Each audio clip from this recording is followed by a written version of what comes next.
Hello बच्चों, मैं दीपिका राजस्थान सरकार और वेदांता के CSR इनिशिएटिव ई कक्षा में आपका स्वागत करती हूं, जिसके टेक्निकल पार्टनर है मिशन ज्ञान। बच्चों, हम पढ़ रहे हैं कक्षा 10 का विज्ञान विषय का अध्याय 6 जैव प्रक्रम। तो इस पाठ के पिछले भागों में हमने समझा था कि जैव प्रक्रम क्या होते हैं। हमने देखा था कि जो भी प्रक्रम अनुरक्षण में काम में लिए जाते हैं वो सभी सम्मिलित रूप से जैव प्रक्रम कहलाते हैं। तो इसके अंतर्गत हम पाचन के प्रक्रम के बारे में पढ़ चुके हैं और उसे अच्छे से समझ चुके हैं। अब हम बात करेंगे कि श्वसन की प्रक्रिया किस प्रकार से होती है। तो श्वसन के अंदर गैसों का आदान प्रदान किस तरह से होता है, उसको समझने के लिए सबसे पहले हम करेंगे एक क्रियाकलाप। क्या करना है हमें यहाँ पर, देखिए, एक परख नली के अंदर हम ताज़ा तैयार किया हुआ थोड़ा सा चूने का पानी लेंगे और फिर हमें क्या करना है कि इस चूने के पानी के अंदर जो हमारी निश्वास द्वारा जो वायु बाहर निकली है उसे हम उसमें प्रवाहित करेंगे। चित्र में देखिए, इस तरह से हम क्या कर रहे हैं, फूंक मारकर जो है उस चूने के पानी के अंदर हमने जो निश्वास के द्वारा वायु बाहर निकाली है उसे हम उसमें प्रवाहित करेंगे। तो यहाँ पर हम ये समय नोट करेंगे कि कितने समय में चूने का पानी जो है वो दूधिया हो जाता है। तो हम जानते हैं कि जब हम क्या करते हैं, निश्वास में वायु को बाहर निकालते हैं तो उसमें कार्बन डाइऑक्साइड गैस की मात्रा अधिक होती है। तो ये कार्बन डाइऑक्साइड गैस क्या करेगी, इस चूने के पानी को दूधिया कर देगी। तो कितने समय में ये पानी दूधिया हो रहा है ये समय हम नोट कर लेंगे। अब क्या करना है हमें, अब एक सिरिंज या पिचकारी के द्वारा हम क्या करेंगे, दूसरी परख नली लेंगे और उसके अंदर भी हम चूने का पानी ले लेंगे। उसके अंदर हमें क्या करना है, सिरिंज या पिचकारी के द्वारा जो है वायु प्रवाहित करनी है। तो ये वायु कौन सी है, जो वायुमंडल के अंदर जो वायु है वो हमें इसमें प्रवाहित करनी है। तो अब हमें ये समय भी नोट करना है कि अब जब हमने सिरिंज के द्वारा वायु उस चूने के पानी में प्रवाहित की है तो चूने के पानी को दूधिया होने में कितना समय लगता है। इस तरह से देखिए हम क्या कर रहे हैं, इस पिचकारी के द्वारा जो है चूने के पानी के अंदर वायु प्रवाहित कर रहे हैं। तो बच्चों, हम ये भी जानते हैं कि वायुमंडल के अंदर भी क्या है, कार्बन डाइऑक्साइड गैस उपस्थित है, लेकिन उसकी मात्रा बहुत ही कम है। कितनी है, 0.03%। तो यहाँ पर हम देखेंगे कि जब हमने क्या किया है, पिचकारी के द्वारा इस पानी के अंदर वायु प्रवाहित की है तो इस चूने के पानी को दूधिया होने के अंदर अधिक समय लगेगा, जबकि जो निश्वास वाली वायु है उसके अंदर कार्बन डाइऑक्साइड का प्रतिशत अधिक है और इसीलिए क्या होगा, ये जो चूने का पानी है ये जल्दी से दूधिया हो जाता है। तो यहाँ पर हमें ये चीज़ तो समझ में आ रही है कि हम क्या कर रहे हैं, जो वायु हम वायुमंडल से ग्रहण कर रहे हैं उसके अंदर कार्बन डाइऑक्साइड गैस की मात्रा कम है, लेकिन जो वायु हम बाहर निकाल रहे हैं निश्वास के द्वारा उसके अंदर कार्बन डाइऑक्साइड गैस की मात्रा अधिक होती है। तो किस तरह से इसके अंदर जो है कार्बन डाइऑक्साइड का प्रतिशत बढ़ जाता है, किस तरह से ऑक्सीजन जो है वो शरीर के द्वारा उपयोग में ले ली जाती है और कार्बन डाइऑक्साइड गैस को बाहर निकाला जाता है, ये सब जो प्रक्रिया होती है ये श्वसन के प्रक्रम के अंतर्गत होती है। क्या होता है श्वसन का प्रक्रम, उसको समझते हैं। तो देखिए बच्चों, जिन खाद्य पदार्थों को हमने क्या कर दिया है, अंतर्ग्रहण किया है और पोषण प्रक्रम में हमने क्या कर लिया, उनका पाचन कर लिया है, उपयोग कर लिया है, तो कोशिकाएं क्या करेगी, इनका उपयोग अलग अलग जैव प्रक्रम के लिए करती है और जिससे क्या हो जाए, ऊर्जा हमें मिल जाए, क्योंकि जो भी जैव प्रक्रम होने उनको ऊर्जा की आवश्यकता है। तो जो भी भोजन हमने ग्रहण किया है कोशिकाएं उनका उपयोग ऊर्जा के निर्माण में कर लेती है, जिनका उपयोग किस कार्य में करते हैं, हम जैव प्रक्रमों में करते हैं। तो यहाँ पर क्या होता है, जो अलग अलग जीव हैं यह कार्य अलग अलग विधियों के द्वारा करते हैं। कुछ जीव क्या करेंगे, ऑक्सीजन का उपभोग करेंगे और ग्लूकोज को पूरी तरह से विखंडित कर देंगे, किसमें, कार्बन डाइऑक्साइड और जल में, जबकि कुछ अन्य जीव क्या करेंगे, दूसरे पद का उपयोग करते हैं जिसके अंदर क्या होगा, ऑक्सीजन का प्रयोग नहीं होगा। यानी कि कुछ जीव ऐसे हैं जो क्या करेंगे, ग्लूकोज के विघटन के लिए ऑक्सीजन का उपयोग करते हैं, जबकि कुछ जीवों को ऑक्सीजन की आवश्यकता नहीं होती। तो अलग अलग पद के द्वारा ग्लूकोज जो है वो अलग अलग पदार्थों में टूटता है। तो देखिए यहाँ पर सबसे पहले हम बात करते हैं कि जो सभी अवस्थाएं हैं उनके अंदर एक चरण जो है वो कॉमन होगा। क्या होगा, ग्लूकोज जो है, क्या है, ग्लूकोज एक 6 कार्बन वाला अणु है। ये 3 कार्बन वाले अणु पाइरुवेट के अंदर विखंडित हो जाता है और ये जो प्रक्रिया हो रही है ये कहाँ पर होगी, कोशिका द्रव्य में होती है। यानी कि कोशिका द्रव्य में क्या होगा, ग्लूकोज जो है वो इस पाइरुवेट में बदल जाता है। अब क्या होगा, ये जो पाइरुवेट है ये अलग अलग तरीकों से विखंडित होता है, इसके विखंडित होने के पथ जो है वो अलग अलग होते हैं। तो देखिए क्या होगा, ये जो पाइरुवेट है ये इथेनॉल और कार्बन डाइऑक्साइड में परिवर्तित हो सकता है और ये प्रक्रिया किसके अंदर होती है, यीस्ट में होती है। जब यीस्ट में किण्वन की प्रक्रिया होती है तो उस समय पाइरुवेट जो है वो इथेनॉल और कार्बन डाइऑक्साइड में परिवर्तित हो जाता है। अब क्योंकि ये जो प्रक्रिया हो रही है यीस्ट के अंदर ये कैसे होगी, ऑक्सीजन की अनुपस्थिति में होती है और इसीलिए हम क्या कहते हैं, इसे अवायवीय श्वसन कहते हैं। यानी कि इसके अंदर वायु यानी कि ऑक्सीजन की आवश्यकता नहीं होती है और इसीलिए हम क्या कह रहे हैं, इसे अवायवीय श्वसन कहते हैं। एक दूसरा पद क्या है इसका, कि ये जो पायरुवेट है इसका विखंडन जब ऑक्सीजन का उपयोग करके किया जाता है तो ये प्रक्रिया कहाँ पर होती है, माइटोकॉन्ड्रिया में होती है। और इस प्रक्रम में क्या होगा कि ये जो 3 कार्बन वाला पायरुवेट अणु है ये विखंडित होके क्या बना लेता है, 3 कार्बन डाइऑक्साइड के अणु बना लेता है और इस प्रक्रिया में दूसरा उत्पाद जल का भी निर्माण होता है। क्या बनता है यहाँ पर, कार्बन डाइऑक्साइड बनती है और जल का निर्माण होता है। लेकिन इस प्रक्रिया के अंदर क्या होती है, वायु की आवश्यकता होती है, ये ऑक्सीजन की उपस्थिति में होती है। तो इसलिए हम इसे क्या कहते हैं, वायवीय श्वसन कहते हैं। यानी कि 2 चीज हमने समझी, जब ऑक्सीजन की अनुपस्थिति के अंदर पायरुवेट जो है इथेनॉल में परिवर्तित हो रहा है तो उस प्रक्रिया को हमने क्या कहा था, अवायवीय श्वसन कहा था। ये प्रक्रिया यीस्ट में होती है और यहाँ पर क्या हो रहा है, ये जो पायरुवेट है ये कार्बन डाइऑक्साइड और जल में विखंडित हो जाता है और ये प्रक्रिया ऑक्सीजन की उपस्थिति में होती है। इसीलिए हम क्या कह रहे हैं, इसे वायवीय श्वसन कह रहे हैं।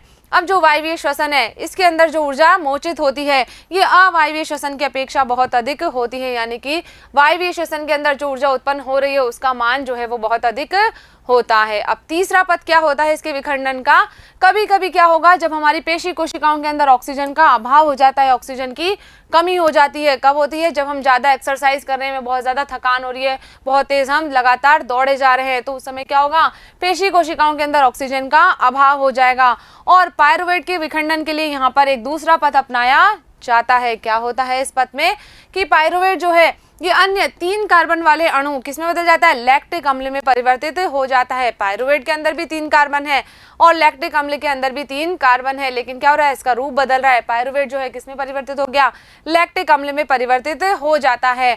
और अचानक मान लीजिए ये क्रिया होने से क्या होता है, जब पेशिकाओं के अंदर लैक्टिक अम्ल बन गया है तो क्रैम्प यानी कि ऐंठन या जकड़न जो है वो हमें महसूस होती है। किसके कारण हो रही है, वो इस लैक्टिक अम्ल के निर्माण के कारण होती है। तो इस तरह से ये अलग अलग प्रक्रिया है जिसके द्वारा पायरुवेट जो है वो अलग अलग पदार्थों में विखंडित हो जाता है और इन प्रक्रियाओं में क्या होता है, ऊर्जा मुक्त होती है।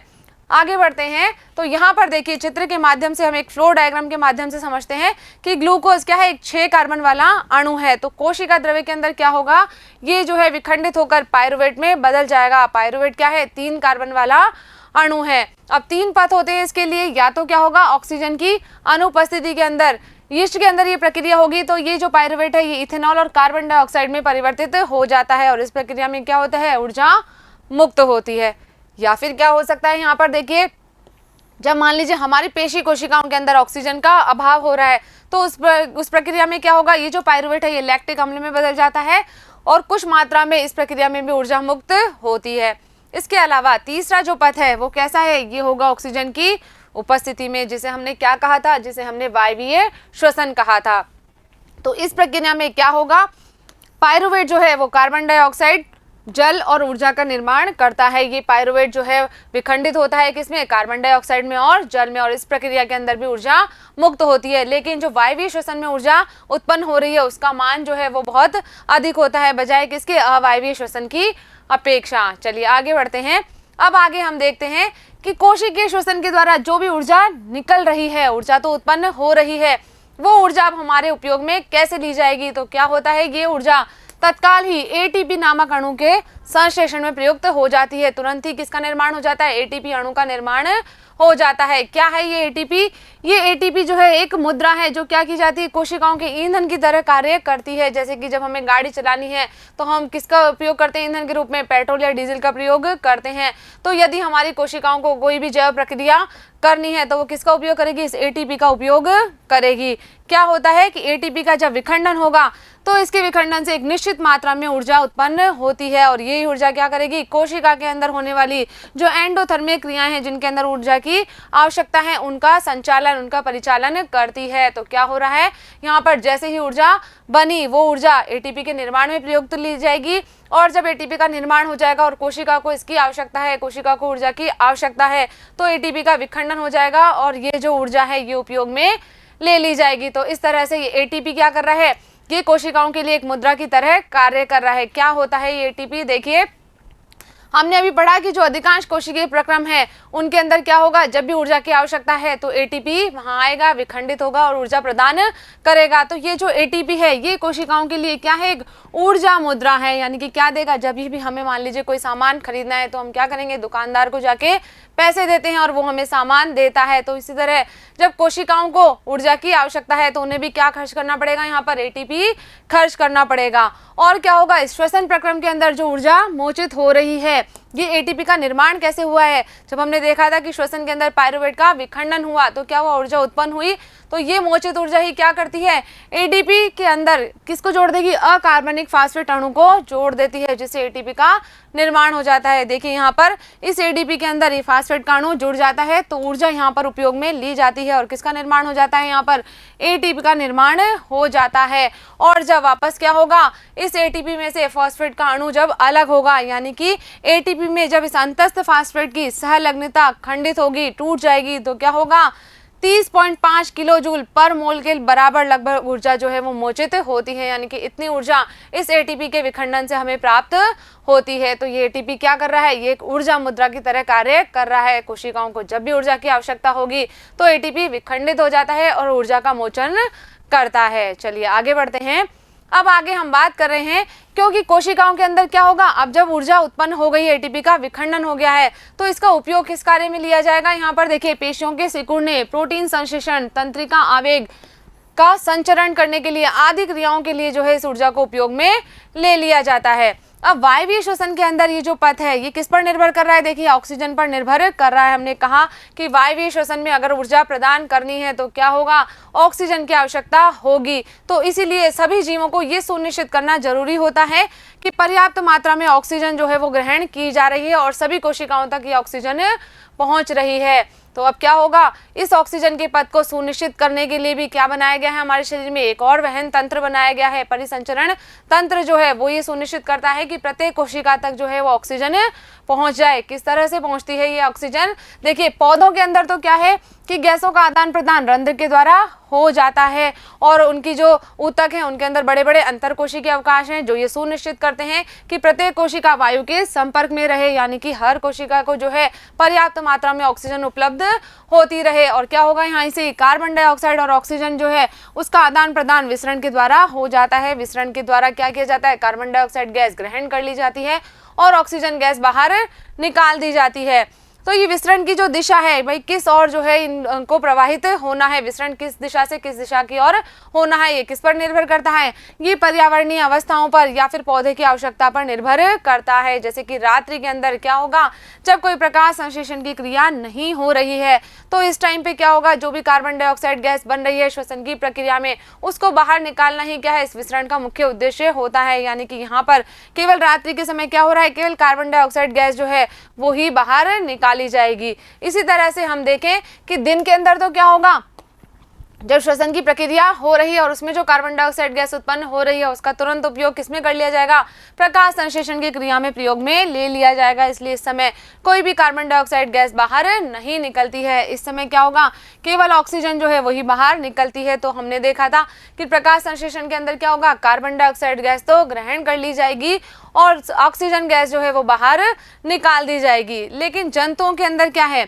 जंतु क्या करेंगे, अब पर्यावरण से जो है सीधे ऑक्सीजन गैस को ग्रहण करेंगे और कार्बन डाइऑक्साइड गैस को बाहर निकाल देंगे। तो यहाँ पर देखिए ऑक्सीजन लेने के लिए और इस उत्पादित कार्बन डाइऑक्साइड गैस से छुटकारा पाने के लिए किसकी आवश्यकता है, अलग अलग अंगों की आवश्यकता है। इसीलिए इनका विकास हो गया है। यदि हम देखें स्थलीय जीवों के अंदर तो क्या है, स्थलीय जीव तो क्या कर लेते हैं, वायुमंडल से ऑक्सीजन ले लेते हैं और जो जलीय जीव हैं वो किससे लेंगे, जल में विलेय जो ऑक्सीजन है उसका उपयोग करते हैं। तो हम जानते हैं कि जल के अंदर विलेय ऑक्सीजन की जो मात्रा है ये वायुमंडल में ऑक्सीजन की मात्रा की तुलना में बहुत ही कम होती है। तो इसीलिए जो जलीय जीव होते हैं ये क्या करते हैं, श्वसन दर जो है इनकी बहुत ही तीव्र होती है, बहुत ही ध्रुव होती है, जल्दी जल्दी ये ऑक्सीजन को अंदर ग्रहण करते हैं। मछली क्या करती है, ये अपने मुंह से जल को ग्रहण कर लेती है और फिर इसे क्लोम तक पहुंचाती है और क्लोम क्या करेंगे, जो जल के अंदर विलेय ऑक्सीजन है उसे रुधिर तक पहुंचा देते हैं। तो इस तरह से मछली के अंदर ऑक्सीजन का परिवहन हो जाता है। अब हम देखते हैं कि मनुष्य के अंदर गैसों का आदान प्रदान जो है वो किस प्रकार से होता है। तो आगे हम समझते हैं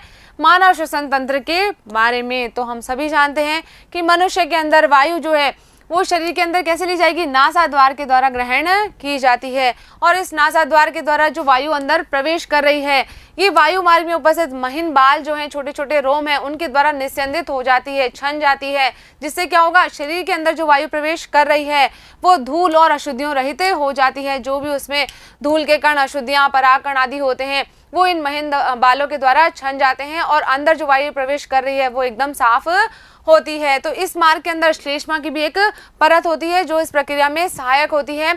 बाल तो क्या कर रहे हैं, उसे छानने का कार्य कर रहे हैं, फिर भी यदि कोई अशुद्धि अंदर चली गई है तो वो श्लेष्मा के द्वारा चिपक जाती है और जो है केवल साफ वायु जो है वही वायु मार्ग में अंदर प्रवेश कर पाती है। तो यहाँ से वायु कहाँ चली जाएगी, वायु कंठ से होते हुए फुफ्फुस में प्रवाहित हो जाती है, फेफड़ों में पहुंच जाती है। जो हमारी श्वास नली है, इसके अंदर क्या है, उपास्थि के सी के आकार के कुछ छल्ले होते हैं, वलय उपस्थित होते हैं और ये क्या करते हैं, ये सुनिश्चित करते हैं कि जो श्वास नली है वो आपस में चिपके नहीं, उसका जो मार्ग है वो हमेशा खुला रहे। ये इस वायु के मार्ग को निपतित होने से रोकती है, इसे चिपकने से रोकती है।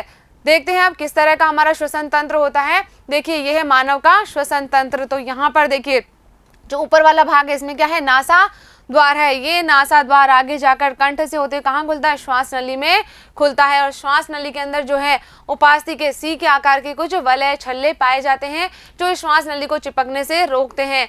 क्या होगा यहाँ से, अब ये जब आगे जाएगी श्वास नली तो ये आगे जाकर दो भागों में विभाजित हो जाती है, जिन्हें हम क्या कहते हैं, श्वसनिकाएं कहते हैं। तो ये प्राथमिक श्वसनिकाएं, द्वितीयक श्वसनिकाएं, तृतीयक श्वसनिकाएं से आगे जाकर निरंतर विभाजित हो जाती है। और जब ये आगे और अधिक विभाजित होती है तो इनका जो अंतिम सिरा होता है वो गुब्बारे नुमा हो जाता है, जिसे क्या कहते हैं, कुपिका कहते हैं। देखिए इस तरह की जो है वो कुपिका इन सिरों पर होती है और ये कुपिकाएं क्या है, इनकी जो झिल्ली होती है बहुत पतली होती है, इनके अंदर रुधिर केशिकाओं का जाल होता है, यहीं से ही क्या होगा, गैसों का आदान प्रदान होता है। तो समझते हैं हम इसे कि देखिए फुफ्फुस के अंदर ये जो मार्ग है ये आगे जाकर छोटी नलिकाओं में विभाजित हो जाता है और लगातार धीरे धीरे विभाजित होता होता अंत में जो है ये गुब्बारे जैसी संरचना में बदल जाता है, जिसे क्या कहते हैं, कुपिका कहते हैं। क्या है ये कुपिका, ये एक सतह उपलब्ध कराती है जहां पर क्या हो सकता है, गैसों का विनिमय हो सकता है। ऑक्सीजन शरीर के अंदर ग्रहण की जाएगी और कार्बन डाइऑक्साइड गैस को बाहर निकाला जाएगा। तो कुपिकाओं की जो भित्ति होती है इनके अंदर रुधिर वाहिकाओं का एक जाल बना हुआ होता है।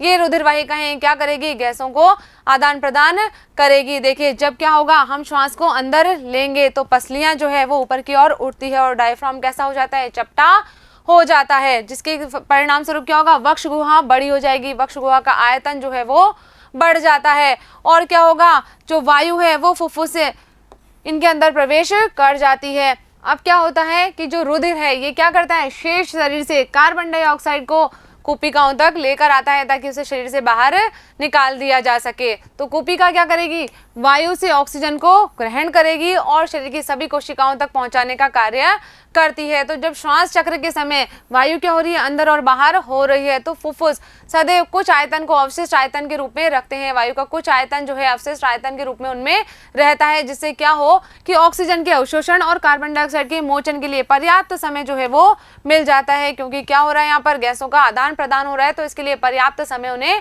मिल जाता है। तो इस तरह से ये श्वास की प्रक्रिया जो है वो चलती है। अब आगे हम बात करते हैं कि धूम्रपान हमारे शरीर के लिए हानिकारक क्यों होता है। बच्चों, आपने घरों में भी सुना होगा, टीवी के अंदर ऐड भी देखे होंगे कि धूम्रपान हमारे शरीर के लिए बहुत ही हानिकारक होता है। तो क्या होता है धूम्रपान करने से, आपने ये भी सुना होगा कि फेफड़ों का जो कैंसर है वो दुनिया के अंदर मौत के सामान्य कारणों में से एक है। दुनिया के अंदर जो मौतें होती हैं उनमें से कैंसर जो है एक प्रमुख कारण है, और उसके अंदर भी फेफड़ों का कैंसर जो है वो बहुत ही सामान्य है। तो धूम्रपान करने से फेफड़ों का कैंसर हो जाता है। देखिए हम जानते हैं कि जो श्वास नली का ऊपरी हिस्सा है, जो वायु मार्ग है, इसके अंदर छोटे छोटे बालों जैसी संरचनाएं होती है जिन्हें क्या कहते हैं, सीलिया कहते हैं। ये सीलिया क्या करेंगे, जब हम सांस लेते हैं, अंदर वायु को ग्रहण करते हैं, तो वायु के अंदर जो भी रोगाणु, धूल के कण या हानिकारक कण हैं उन्हें हटाने का, उन्हें छानने का कार्य करते हैं, जिससे क्या हो कि अंदर जो वायु प्रवेश कर रही है वो केवल शुद्ध वायु ही अंदर जा सकती है। लेकिन यदि कोई व्यक्ति धूम्रपान करता है तो क्या होता है, ये सीलिया नष्ट हो जाते हैं और जो वायु अंदर ग्रहण कर रहा है तो उसमें रोगाणु, धूल, धुआं और अन्य हानिकारक रसायन जो है वो भी फेफड़ों में प्रवेश कर जाते हैं। क्योंकि सीलिया नष्ट हो गए हैं तो वायु को छानने का कार्य अब कौन करेगा? तो इसीलिए जो वायु है उसके अंदर जो भी अशुद्धियां हैं वो सीधे फेफड़ों तक पहुंच जाती है और इसी कारण से संक्रमण, खांसी और फेफड़ों का कैंसर आदि रोग उत्पन्न होते हैं। तो इसीलिए हमें जो है धूम्रपान आदि व्यसनों से दूर रहना चाहिए और यदि हमारे घर में या आस पड़ोस में कोई भी व्यक्ति धूम्रपान करता है तो हमें जो है इसके हानिकारक प्रभावों के बारे में उसे समझाना चाहिए। चलिए आगे बढ़ते हैं। अब हम इस श्वसन की प्रक्रिया के अंदर थोड़ी सी और बात कर लेते हैं। तो देखिए, जैसे जैसे जंतुओं का शरीर जो है उसका आकार बढ़ता जाएगा, जंतु की जटिलता बढ़ती जाएगी, तो जो विसरण की प्रक्रिया इनके अंदर हो रही है वो पर्याप्त नहीं हो पाती है। विसरण सभी कोशिकाओं तक ऑक्सीजन पहुंचाने का कार्य नहीं कर पाता है, इसकी दक्षता जो है वो कम हो जाती है। तो इसके लिए अब क्या उपाय किया जाए? इसके लिए काम करता है श्वसन वर्णक। ये श्वसन वर्णक क्या करता है?